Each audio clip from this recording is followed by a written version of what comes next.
అందరికీ నమస్కారం. జై శ్రీకృష్ణ ఛానల్‌కు స్వాగతం. ఈరోజు శ్రావణ మాసపు మంగళవారం. పవిత్రమైనటువంటి ఈ కథ గురించి తెలుసుకునే ముందు మన సబ్స్క్రైబర్స్‌లో కొంతమంది గురువుగారి గురించి తెలియజేయమని అడుగుతున్నారండి. వారి గురించి ఇప్పుడు మనం తెలుసుకుందాం. ఎంతోమంది ఎన్నో సమస్యలతో బాధపడుతూ ఉంటాం. అంటే ఒక్కొక్కరికి ఒక్కొక్క సమస్య ఉంటుంది. ప్రేమ, పెళ్లి, ఉద్యోగం, రాజకీయం, అలాగే విదేశీ ప్రయాణం ఇలా ఏ సమస్యకైనా వారికి తగినటువంటి పరిష్కారం తెలియజేస్తారు. దుర్గాదేవి జ్యోతిష్యాలయం. గురూజీ మల్లనరాజు గారు 996616111726 వారి ఫోన్ నెంబర్. ఉన్నది ఉన్నట్లుగా మనం ఎదుర్కొంటున్నటువంటి సమస్యకు చక్కని పరిష్కారం అయితే తెలియజేస్తారు. చాలా నమ్మకమైనటువంటి గురువుగారు. ఈ శ్రావణ మాసంలో ఏ అమ్మవారి పేరు తలుచుకున్నా లేదంటే ఏ అమ్మవారి నామాన్ని మనస్ఫూర్తిగా తలుచుకున్నా చాలు, తల్లి అనుగ్రహం సంపూర్ణంగా ఉంటుంది. అమ్మవారికి ఎంతో ప్రీతికరమైనటువంటి ఈ రోజున పరమ పవిత్రమైనటువంటి ఈ కథను భక్తి శ్రద్ధలతో విని ఆ తల్లి యొక్క అనుగ్రహాన్ని సంపూర్ణంగా పొందుదాం. పూర్వం ఒకనాడు సర్వశాస్త్రములను చదివినటువంటి, వేదాలలో బాగా దిట్ట అయినటువంటి, పురాణ కథలన్నీ కూడా తెలిసినటువంటి సూత మహర్షుల వారు శౌనకాది మహామునుల దగ్గరకు వెళ్ళి వారందరినీ కూడా చక్కగా దీవిస్తాడు. అప్పుడు అక్కడ ఉన్నటువంటి ఆ శౌనకాది మహామునులందరూ కూడా సూత మహర్షుల వారికి సకల మర్యాదలు చేస్తారు. చేసిన తర్వాత సూత మహర్షుల వారిని ఇలా అడుగుతారు, స్వామి, మీకు తెలియనటువంటి విషయం అంటూ ఈ భూప్రపంచంలోనే ఏదీ లేదు. భూలోకంలో మనుషులను చూడండి, ఎన్ని కష్టాలను అనుభవిస్తున్నారు. పాపం వారికి సుఖమంటే ఏమిటో కూడా మర్చిపోయారు. సుఖ సంతోషాలే లేనటువంటి జీవితం వ్యర్థం కదా, వాళ్ళను చూస్తే నాకు చాలా జాలిగా ఉందంటూ శౌనకుడు సూత మహర్షుల వారిని ప్రశ్నిస్తాడు. అదేవిధంగా మిగతా మునులందరూ కూడా అదే విధంగా అడుగుతారు. వారికి సుఖ సంతోషాలు సమృద్ధిగా ఉండేటటువంటి వ్రతం గురించి ఏదైనా ఉంటే చెప్పండి అంటూ ఆ శౌనకాది మహామునులందరూ కలిసి సూత మహర్షుల వారిని వేడుకుంటారు. అప్పుడు మునులందరూ అడిగినటువంటి ఆ ప్రశ్నలకు సూత మహర్షుల వారు ఈ విధంగా చెబుతాడు, మునులారా, మీరు అన్నది నిజమే. సంతోషం లేనటువంటి జీవితం నిజంగా వ్యర్థం. అదే ఏ పని చేయడానికైనా మంచిగా బలాన్ని ఇస్తుంది. సంతోషం లేనిదే ఎందులోనూ రాణించడం కష్టంగా ఉంటుంది. అలాంటి సంతోషం ప్రసాదించేటటువంటి దేవత సంతోషిమాత. ఆ దేవిని పూజించి ఆ వ్రతాన్ని కనుక ఆచరిస్తే మనుషులకు సుఖ సంతోషాలు కలుగుతాయి. ఏ కోరిక కోరితే అది తప్పకుండా తీరుతుంది. నాకు ఈ విషయం గురించి వ్యాస మహర్షుల వారు చెప్పారు. ఆ వివరాల గురించి ఇప్పుడు మీకు చెబుతున్నాను, వినండి. మునులారా, పూర్వకాలమున ఉత్తర దేశంలో శ్రీరంగపురం అనే గ్రామంలో ఒక భూస్వామి ఉండేవాడు. అతనికి 7 కొడుకులు. వాళ్ళు చిన్నప్పుడు ఉండగానే తండ్రి చనిపోతాడు. అయితే ఆ పిల్లలను తల్లే సాకుతుంది. వాళ్ళు పెద్దయ్యేదాకా ఆవిడే పొలం పనులు చూసుకుంటూ ఉండేది. ఇక పనివాళ్ల సహాయంతో వారిని పెంచి పెద్ద చేసింది. వాళ్ళు పెరిగి పెద్దయిన తర్వాత తల్లికి విశ్రాంతినిచ్చి వాళ్ళు ఆ పని చూసుకుంటూ ఉండేవారు. 7 తల్లి అంటే ఎంతో ప్రేమ, అలాగే భక్తి. ఇక తల్లికి కూడా అందరి పట్ల అదే ప్రేమ, భక్తి ఉండేది. కానీ ఆమెకు మాత్రం ఆఖరి కొడుకంటే అసలు ఎందుకో తెలియదు, కానీ ఏమాత్రం ఇష్టం లేకుండా ఉండేది. ఇక ఎక్కడైనా సరే తల్లికి ఆఖరి పిల్లవాడి మీద ఒక పిసరు ఎక్కువే ప్రేమ ఉంటుంది. అయితే ఈ తల్లికి మాత్రం అతనంటే అభిమానమే లేదు. పాపం శ్రీకరుడికి అదేమీ తెలియదు. ఇక అన్నలందరూ పొలం పని చేస్తే అతను మాత్రం పాటలు పాడుతూ ఊర్లో గాలికి తిరుగుతూ ఎవరికి ఏ సహాయం కావాలంటే అది చేస్తూ ఉండేవాడు. ఇక అతనికి దైవభక్తి కూడా చాలా ఎక్కువగా ఉండేది. అందుకే దైవ భజనలు కూడా చేస్తూ ఉండేవాడు. సోమరిపోతుగా తిరుగుతూ ఉన్నాడన్నటువంటి భావనతో తల్లి మిగతా అందరికీ భోజనం పెట్టిన తర్వాత మిగిలినటువంటి అన్నం కూరలను వాళ్ళ ఎంగిళ్లను కలిపి శ్రీకరుడికి పెట్టేది. తల్లి మీద ఉన్నటువంటి గుడ్డి ప్రేమ శ్రీకరుడికి అదేమీ కూడా తెలిసేది కాదు. ఆవిడ పెళ్లి విషయంలో కూడా పక్షపాతమే చూపించింది. మిగతా వారికి పెళ్లిళ్ళు చేసింది, కానీ అతనికి మాత్రం వివాహం చేయలేదు. వాళ్లకు పిల్లలు కూడా పుడతారు. అలా ఉండగా ఒకనాడు శ్రీకరుడు ఉజ్జయిని అనే నగరానికి చేరుకుంటాడు. అక్కడ సంతోషి మాత యొక్క పెద్ద గుడి కనిపిస్తుంది. అక్కడ ప్రతి ఏడు కూడా చక్కగా మహోత్సవాలు జరుగుతూ ఉంటాయి. శ్రీకరుడు ఆ ఉత్సవాలలో పాల్గొనడానికి వెళతాడు. అక్కడ భక్తి పారవస్యంతో ఎన్నో పాటలు పాడతాడు. వచ్చిన వాళ్ళందరూ కూడా ఆ పాటలను విని అతన్ని మెచ్చుకొని వెళతారు. అందులో సత్యవతి అనే ఒక అందగత్తె చాలాసేపు కూర్చొని అతను పాడేటటువంటి పాటలన్నీ వింటుంది. ఆమె బయటకు వచ్చేసరికి బాగా చీకటి పడుతుంది. ఇద్దరు రౌడీలు ఆమె వెంట పడతారు. ఆమె రక్షించండి అంటూ పెద్దగా అరుస్తుంది. ఆ అరుపులు విని శ్రీకరుడు వచ్చి ఆమెను కాపాడి ఆమెను ఇంటి దగ్గర జాగ్రత్తగా దింపుతాడు. ఇక సత్యవతికి తొలిచూపులోనే శ్రీకరుడంటే ప్రేమ ఏర్పడింది. అతను మరలా కనిపిస్తాడో లేదో అంటూ ఆమెకు బెంగ పడుతూ ఉండగా ఒకనాడు శ్రీకరుడు వాళ్ళ ఇంటి ముందు నుండే వెళుతూ ఉంటాడు. ఆమె తన అమ్మా నాన్నలను పిలిచి ఇతనే తనను రక్షించాడని చెప్పి ఇతన్నే పెళ్లి చేసుకుంటాను అని చెబుతుంది. అందుకు వాళ్ళు కూడా అంగీకరించి వాళ్ళిద్దరికీ వివాహం జరిపిస్తారు. ఒకనాడు కొత్త దంపతులు శ్రీరంగపురానికి చేరుకుంటారు. ఎప్పుడూ యావగించుకునేటటువంటి ఆమె అతని భార్యను మాత్రం ఎందుకు నెత్తిన పెట్టుకుంటుంది? అందుకని సత్యవతికి పశువుల శాలలో పని ఇచ్చింది. ఇక సత్యవతికి రోజంతా పశువులను చూసుకోవడం, ఆ శాలను శుభ్రం చేసుకోవడం, పిడకలు చేయడం ఇలా వగైరా పనులతోనే సరిపోతూ ఉండేది. ఇక శ్రమకు తగినటువంటి భోజనమైనా పెట్టేదా అంటే అదీ లేదు. కనీసం భోజనం కూడా సరిగ్గా ఉండేది కాదు. తోడికోడలకు కూడా ఆమెను చూస్తూ ఉంటే అసూయగానే ఉండేది. కానీ జాలి మాత్రం ఎప్పుడూ ఆమె పట్ల కలిగేది కాదు. శ్రీకరుని పరిస్థితిలో ఎలాంటి మార్పు రాలేదు. ఇక సత్యవతికి తనకు ఎంత అవమానం జరిగినా కూడా పాపం దిగమింగి ఊరుకునేదే తప్ప ఎప్పుడు అత్తను కానీ తోడికోడలను కానీ పల్లెత్తు మాట అనేది కాదు. అయితే శ్రీకరుని విషయంలో తల్లి చూపించేటటువంటి వ్యత్యాసం మాత్రం సత్యవతి సహించలేకపోయింది. పతియే ప్రత్యక్ష దైవం కదా, మరి తనకు జరిగినటువంటి అన్యాయం వేలెత్తి చూపలేదు. కానీ భర్తకు జరుగుతుంది మాత్రం అతని దృష్టిలోకి తీసుకుని వెళ్ళాలి అని అనిపిస్తుంది. అలాగే అనుకున్నదే తడవుగా అతనికి విషయం తెలియజేస్తుంది. తల్లి మీద అమితమైనటువంటి గౌరవం ఉన్నటువంటి శ్రీకరుడు ఆమె చెప్పిన మాటను నమ్మలేదు. అదే నిజమైతే మీకు అందరితో ఎందుకు పెట్టడం లేదు భోజనం? వాళ్ళు తిన్న తర్వాతే మీకు ఎందుకు పెడుతుంది అంటూ ఒక సూక్ష్మమైనటువంటి ప్రశ్న వేస్తుంది. కావాలంటే మీరే ఒకసారి పరీక్షించి చూసుకోండి అంటూ నమ్మకంగా చెబుతుంది. అదైనటువంటి కొన్నాళ్లకు ఒక రోజున ఒక పండుగ వస్తుంది. శ్రీకరుడు భార్య మాటలను పరిశీలించేందుకు అదే అనువైనటువంటి సమయం అని చెప్పి భావిస్తాడు. తనకు కడుపు నొప్పిగా ఉందని చెప్పి ఆ సాకుతో వంటింటికి ఎదురుగా ఉన్నటువంటి వసారాలో చాప వేసుకొని పడుకుంటాడు. ఒక సన్నని గుడ్డ ముసుగ్గా వేసుకొని అందులో నుండి తల్లి చేసేటటువంటి చర్యలన్నీ గమనిస్తూ ఉంటాడు.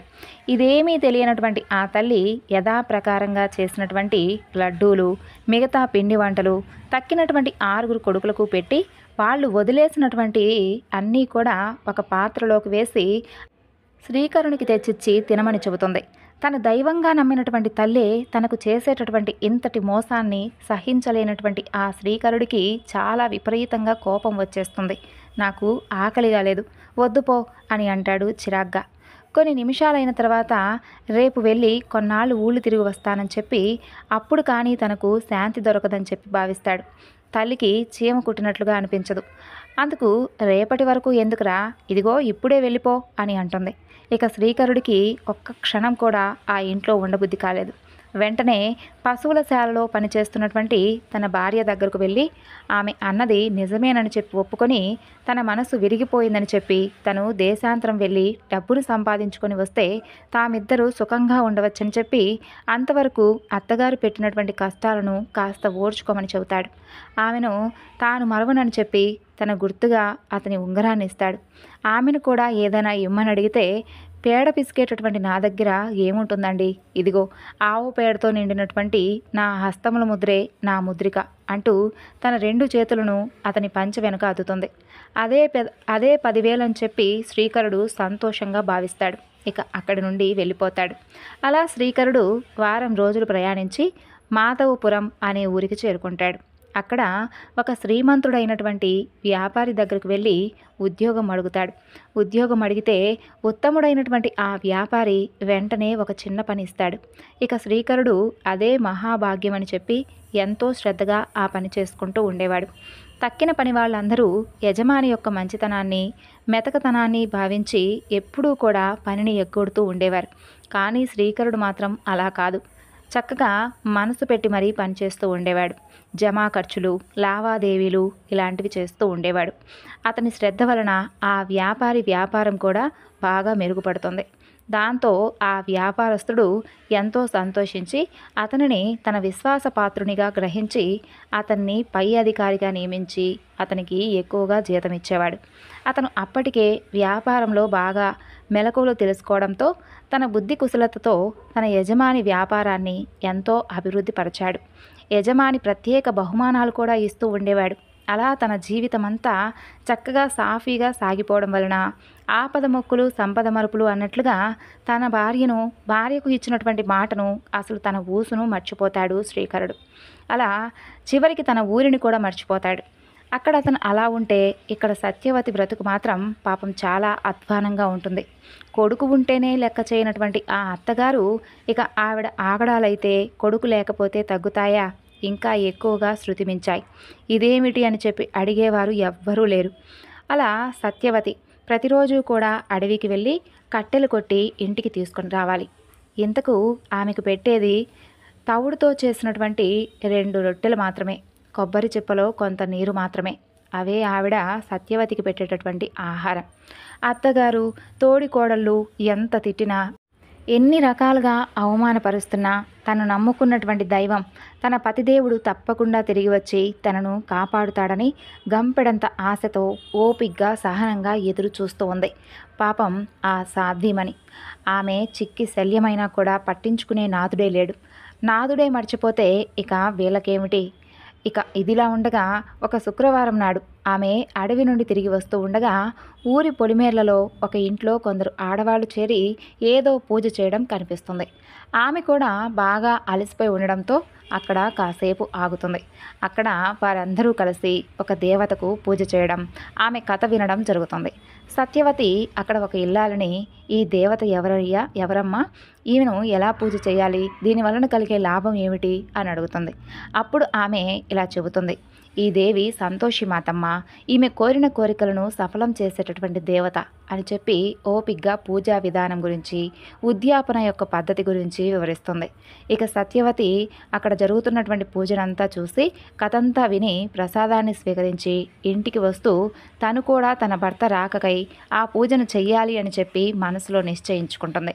అలా వారం రోజులు గిర్రున తిరిగి శుక్రవారం రాని వస్తుంది. సంతోషి మాత పూజ చేయాలని సత్యవతి అనుకోవడమైతే అనుకుందే కానీ పాపం ఆమెకు తగినటువంటి మార్గం కనిపించలేదు. మింగ మెతుకు లేదు, మీసాలకు సంపంగి నూనె అన్నట్లుగా తనకే గతి లేదు, తనెక్కడ పూజ చేయగలదు అని భావిస్తుంది. ఆ ఆలోచన వచ్చేసరికి దిగులుగా కూర్చుంటుంది. కానీ దేవుని మీద అపారమైనటువంటి భక్తి ఉంటే ఆ దేవుడే అంతా చూసుకుంటాడు కదా. నారు పోసినవాడు నీరు పోయడా అన్న మాటలు రుజువు చేస్తూ ఆ దేవియే ఒక వృద్ధురాలి రూపంలో వచ్చి కావలసిన దానికన్నా ఎక్కువగా పూజా ద్రవ్యాలను ఇస్తుంది. ఇక సత్యవతి ఆనందానికి అవధులు లేవు.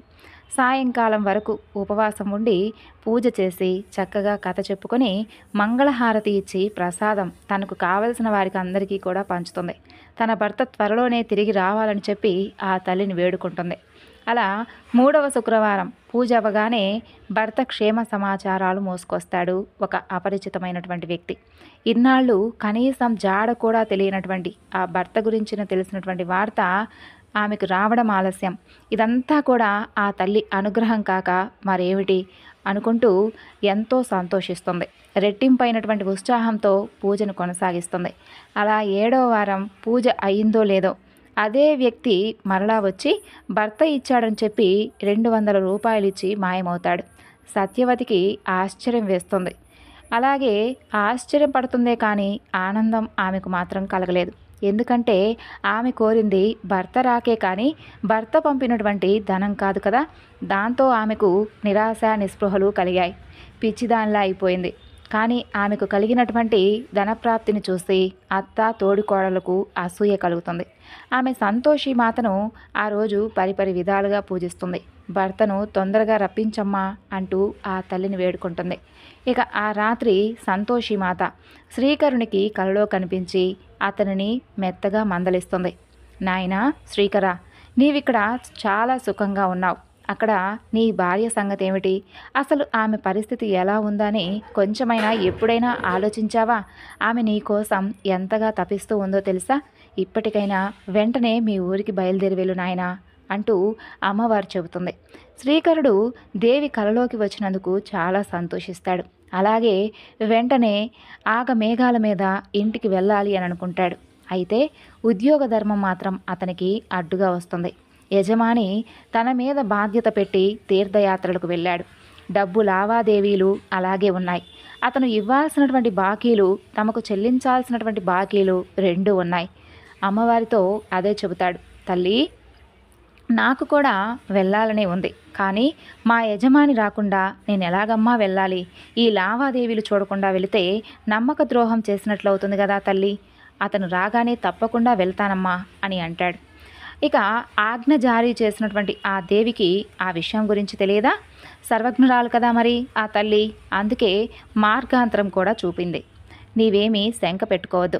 రేపు పొద్దున్నే లేచి స్నానము వగైరా చేసి నన్ను ధ్యానించి చక్కగా నేతి దీపం పెట్టి నమస్కరించి దుకాణంలో కూర్చో, అన్ని పనులు సక్రమంగా జరుగుతాయని చెబుతుంది.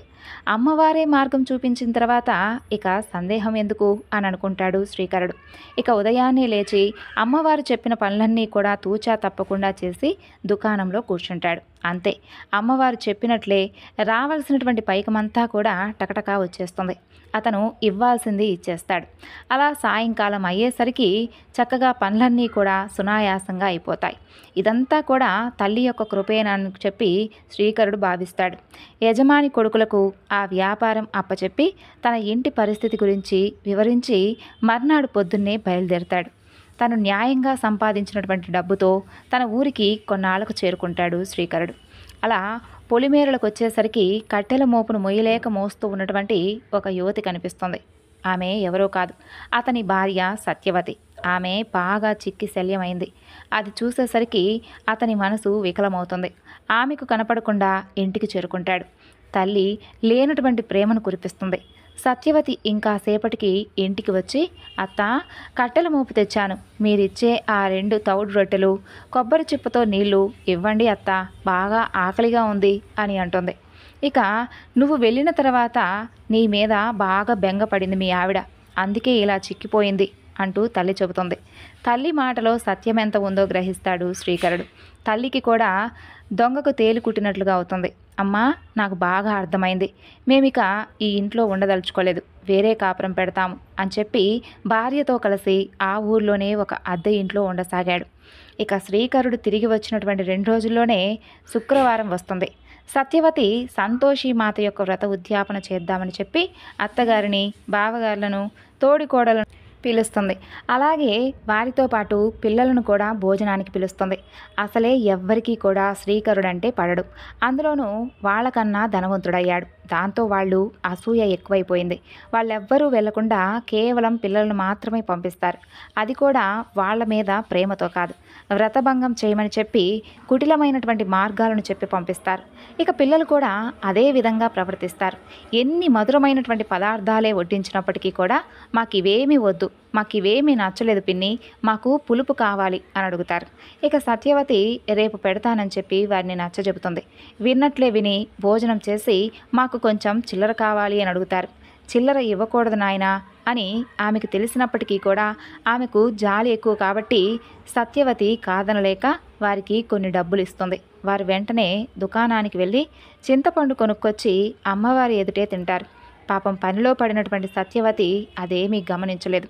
చేయవలసినటువంటి పనంతా చేసేసి ఆ పిల్లలు తిరిగి ఇంటికి వెళ్ళిపోతారు. ముందు చెప్పినట్లుగానే వ్రతభంగం కనుక అయితే ఇక్కట్లు పాలవుతారనే మాట నిజమని చెప్పి నిరూపిస్తూ కొందరు రాజభటులు శ్రీకరుణ్ణి తీసుకొని వెళ్లేందుకు వస్తారు. కనీసం చిల్లిగవ్వ సంపాదనే లేనటువంటి అతనికి ఒక్కసారిగా ఇంత శ్రీమంతుడు ఎలా అయ్యాడో సంజాయిషి ఇవ్వాలని చెప్పి ఇది దొంగ డబ్బేనని చెప్పి రాజుగారికి అనుమానం వచ్చిందని చెబుతారు ఆ భటులు. ఇక శ్రీకరుని తీసుకెళ్లగానే సత్యవతి విలవిలా ఏడుస్తూ దేవి పాదాలకు సాష్టాంగ నమస్కారం చేసి, తల్లి, నీ భక్తురాలనైనటువంటి నన్ను ఎందుకమ్మా ఇలా పదే పదే ఇబ్బందుల పాలు చేస్తూ ఉన్నావు? ఇది నీకు న్యాయమేనా? అసలు నేను చేసినటువంటి తప్పేంటి తల్లి? ఇలా ఒకవేళ ఏదైనా కానీ తప్పు చేస్తే నన్ను క్షమించి కరుణించమ్మా, మా అమ్మవు కదూ, నాకు నీవు తప్ప దిక్కెవరమ్మా అంటూ ప్రార్థిస్తుంది. అంతే. అప్పుడు అమ్మవారు కోపంగా ఇలా చెబుతుంది, నీవు ఉద్యాపన భంగం చేశావు, నువ్వు బాలురకు చిల్లర ఇచ్చావు, అంటే దక్షిణ ఇచ్చినట్లే కదా, వాళ్ళు చింతపండు తిన్నారు అంటే పులుపు తిన్నట్లే కదా, ఇవి చేస్తే వ్రతభంగం కలిగినట్లే కదా అని అంటుంది. సత్యవతి చేతులు జోడించి మనస్ఫూర్తిగా క్షమాపణ చెప్పుకుంటుంది. తల్లి, నా అపరాధాన్ని క్షమించు. పిల్లలు చిల్లర అడిగితే దయతో ఇచ్చేనే కానీ దక్షిణగా ఇవ్వలేదమ్మా. వారు చెడ్డ తలంపుతో ఆ డబ్బులు ఇచ్చిన తర్వాత చింతపండు తెచ్చుకొని తిన్న సంగతి నాకు అస్సలు తెలియనే తెలియదు. నా తప్పును క్షమించు. మరలా ఏ లోపాలు లేకుండా తప్పకుండా ఉద్యాపన చేస్తాను అంటూ ఆ తల్లిని ప్రార్థించి ప్రసన్నురాలను చేసుకుంటుంది. మరలా 8 మంది అబ్బాయిలను పిలిచి పిండి వంటలతో భోజనం చేసి పెట్టి వస్త్రాలను ఫలాలను ఇచ్చి తృప్తిపరుస్తుంది. ఉద్యాపన చక్కగా నిర్విఘ్నంగా జరుగుతుంది.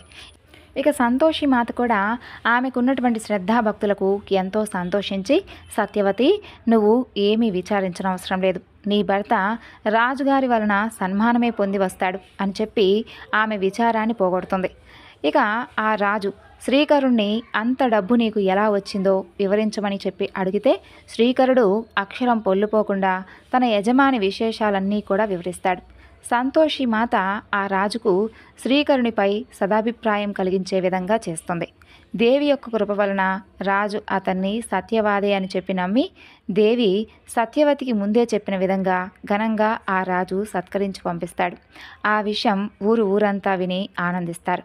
శ్రీకరుణ్ణి మెచ్చుకుంటారు. కానీ తల్లి సోదరులు వారి యొక్క ప్రవర్తనతో మాత్రం ఎప్పుడూ కూడా వారికి మంచి చేయాలనే భావన వారికి రాలేదు. వారిలో అసలు ఎలాంటి మార్పు రాలేదు. వాళ్ళ అసూయ ఇంకాస్త ఎక్కువైపోయింది. ఇక అవసరం మొత్తం తీరిపోయింది కదా, మరిక పూజలెందుకు అనేటటువంటి స్వార్థము కానీ అలాంటి చింతన కానీ లేకుండా సత్యవతి శ్రీకరుడు సంతోషి మాతను ప్రతినిత్యము కూడా పూజిస్తూ ఉండేవారు. దేవి కూడా వారి భక్తికి మెచ్చి నగరం చివర ఉన్నటువంటి గుడి నుండి వాళ్ళింటికి ఒకరోజు వస్తాను అని చెబుతుంది. ఇక సత్యవతి ఆనందానికైతే పట్టపగ్గాలు లేవు. ఎంతో ఆశతో ఎదురు చూస్తూ ఉంటుంది. ఇక అన్నట్లుగానే అమ్మవారు ఒకనాడు బయలుదేరింది. కానీ భీకరమైనటువంటి రూపాన్ని దాలుస్తుంది. ఆమె మహాభూతమని చెప్పి భయపడి కొందరైతే ఆమెను చూసి లోపలికి పారిపోయి తలుపులు వేసుకున్నారు. కొందరు కిటికీలో నుండి తొంగి తొంగి చూస్తూ ఉన్నారు. ఇక సత్యవతి మాత్రం ధైర్యంగా వీధి వాకిలి తెరిచి గుమ్మంలో నిలుచుంటుంది. దేవి దగ్గరకు రాగానే ఆమె కొంచెం కూడా బెదరకుండా దేవికి సాష్టాంగ నమస్కారం చేసి సాదరంగా లోపలికి తీసుకుని వెళ్ళి పూజాగృహంలో ఆసనం మీద కూర్చోబెట్టింది. వెంటనే అమ్మవారు ప్రసన్నమైనటువంటి రూపాన్ని దాల్చి సత్యవతిని ఆశ్చర్యపరిచింది. ఇక సత్యవతి ఆమెను పూజించి అమ్మ దీవెనలు పొందింది. దేవి అనుగ్రహంతో వారికి ఒక కొడుకు కూడా పుట్టాడు. వారు ఎంతో ఆనందించారు. అలా కాలక్రమేణా సత్యవతి భక్తికి మెచ్చి దేవి ఆమెను అనుగ్రహించడం చూసినటువంటి ఆమె అత్తగారు, తోడికోడళ్ళు ఆమె మీద అసూయ ద్వేషాలు అన్నీ విడిచిపెట్టి శ్రీకరుణ్ణి, వారి పుత్రుణ్ణి, ఆమెను ఎంతో ప్రేమగా చూడసాగారు. సంతోషి మాత యొక్క మహత్యాన్ని తెలుసుకున్నటువంటి ఆ ఊరు ప్రజలు కూడా అమ్మవారిని విధి ప్రకారంగా పూజించి సకల సౌభాగ్యాలను పొందారు. శాంతమూర్తి అయినటువంటి ఈ సంతోషి మాత కోరినటువంటి కోరికలను వసిగేటటువంటి కల్పవల్లి. కాబట్టి మునులారా, విన్నారు కదా అమ్మవారి యొక్క వ్రతకథను. మనుషులందరికీ కూడా సుఖ సంతోషాలను ఇచ్చేటటువంటి తల్లి సంతోషి మాత. వినడానికి పూజా విధానము, ఉద్యాపన కాస్త కష్టంగా అనిపిస్తుంది. అయితే నిజంగా మనసు పెట్టి చేస్తే ఏదీ కష్టం కాదు. దైవ పూజ ఆషామాషిగా చేయకూడదు అనేటటువంటి విషయం మనకు ఈ పూజ ద్వారా తెలుస్తుంది.